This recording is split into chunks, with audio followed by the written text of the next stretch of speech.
Okay, boys and girls, I have a story to read to you. And it is very cold out here because it is snowing, and this is a story that happens in the snow. So I want to read you the story about the best and bravest dog ever. It's the true story of Balto. Here we go. This is the story called The Bravest Dog Ever, the true story of Balto. See the dog? It's by Natalie Stanford, illustrated by Donald Koch. So this is the true story about a very brave dog. His name is Balto. It was the year 1925. Balto lived in Nome, Alaska. Nome was a frontier town. Most of the year, it was buried under ice and snow. See all the houses and the roofs with snow. Just like we're getting snow on the plants here. In winter, there was no way to travel through the ice and the snow. Not on planes or trains or boats or cars. The only way to travel to Alaska was by a dog sled. Balto was a sled dog. He worked for a gold mining company not far from Nome, and he helped carry food and tools to the miners. It was a good life for a sled dog. There's the doggies. Balto's driver was named Gunnar. Gunnar made Balto his lead dog, and the lead dog runs in front of the team. He follows the trail. All of the other dogs do whatever the lead dog does. So the lead dog has to be the smartest and the strongest dog of all. The lead one is right in the front. On one cold winter day, a terrible thing happened in Nome. 2 children got very, very sick.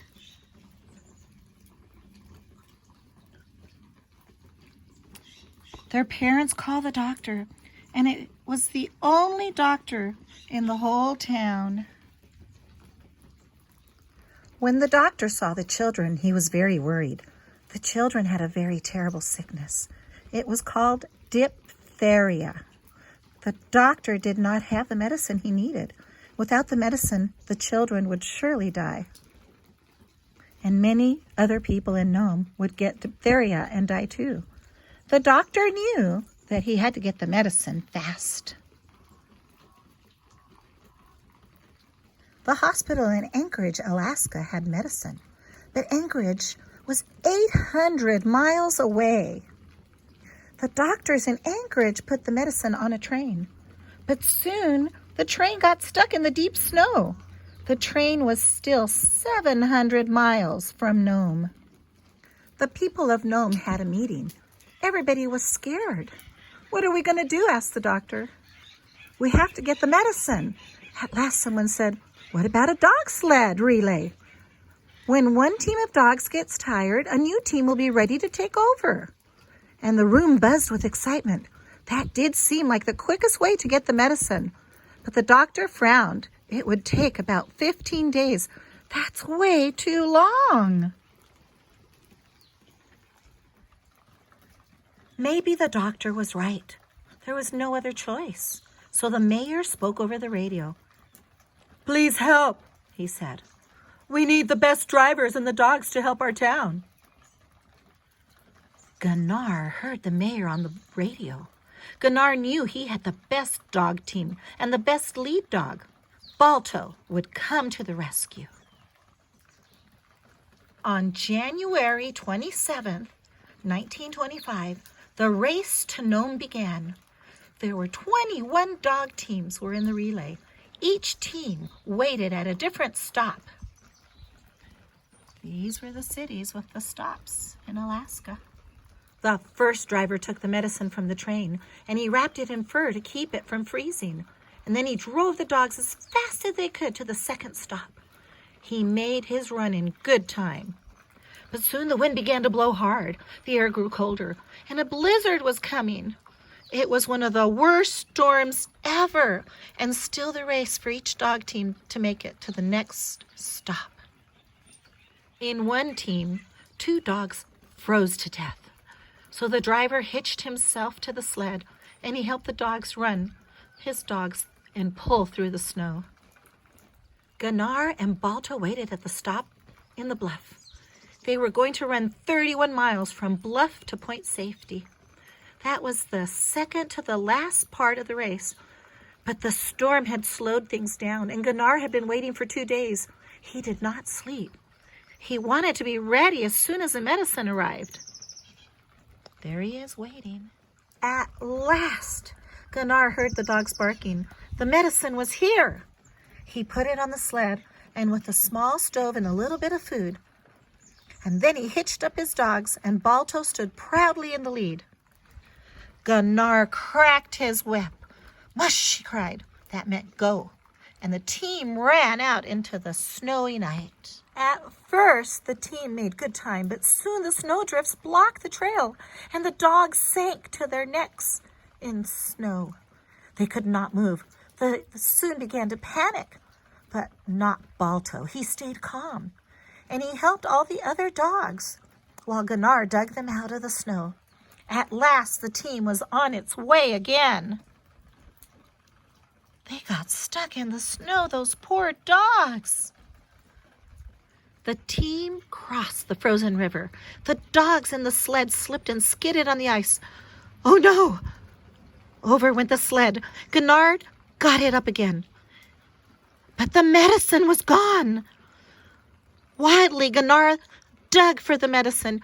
He could not see it through the heavy snow. But at last, he felt the package, and he put it back in the sled. The medicine was going to save the people, and the children most of all. The team kept going across the river, and suddenly Balto stopped short. "Hush, Balto!" cried the Gunnar. But Balto did not move. Then Gunnar saw why. The ice was cracking.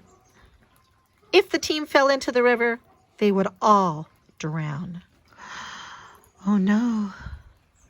Balto had stopped just in time. Oh, smart dog, Gunnar told him. And then he saw Balto's feet were wet. If they froze, Balto would never walk again. Quickly, Gunnar unhitched Balto from the sled. He led the dog to a patchy, powdery snow, and Gunnar rubbed Balto's paws in the powder, so they soon were dry, and Balto was ready to go once more. Balto led the team around the cracking ice, and at last they reached the solid land again. Were they still on the trail? Gunnar had no idea. The snow blew so hard, Gunnar could not see his own hands. But Balto had run this trail many times before, and now it was all up to him. Boys and girls, do you think they're going to get lost? What is going to happen? Finally, the storm died down. Gunnar saw Point Safety just ahead. Balto did it, thought Gunnar. Oh, he couldn't wait to warm his hands by a cozy fire. But all the lights were out at Point Safety. Where was the next driver? Gunnar did not know. And there was no time to find out. So Gunnar and Balto did not stop. They had never been so tired. But they raced through the night right towards Nome. It was just before the dawn, and the sky began to glow in the town of Nome. Everyone was sleeping. Gunnar and his team pulled into town, and they made it. Oh, Balto was too tired to bark. They had been on the trail for 20 hours straight. They had driven over 53 miles. Look at those poor dogs. They're so tired. Gunnar took the medicine to the doctor. The doctor was surprised. He thought it would take 15 days to get the medicine, but Gunnar delivered it after only 5.5 days. "Thank you, Gunnar," said the doctor. "You are a hero." "Balto is the hero," said Gunnar. "I could not have done it without him." The doctor went right to work. He gave the medicine to all the sick people, and in a few days they would be well again, and the town of Nome was saved. All over America, people cheered for Balto. They read about his bravery in the newspaper. Balto was the most famous dog in the world. A year later, the people of New York put up a statue of Balto, and it stands in Central Park. Lots of children play on the statue, and they remember Balto, the bravest dog ever. So boys and girls, I hope you enjoyed that wonderful story about Balto the dog. The snow is melting already in that short time. I know that you're getting lots of rain in Yucaipa and Calamasa area. So I hope you guys stay very safe and that you get your schoolwork done and that we will be together soon. Bye-bye.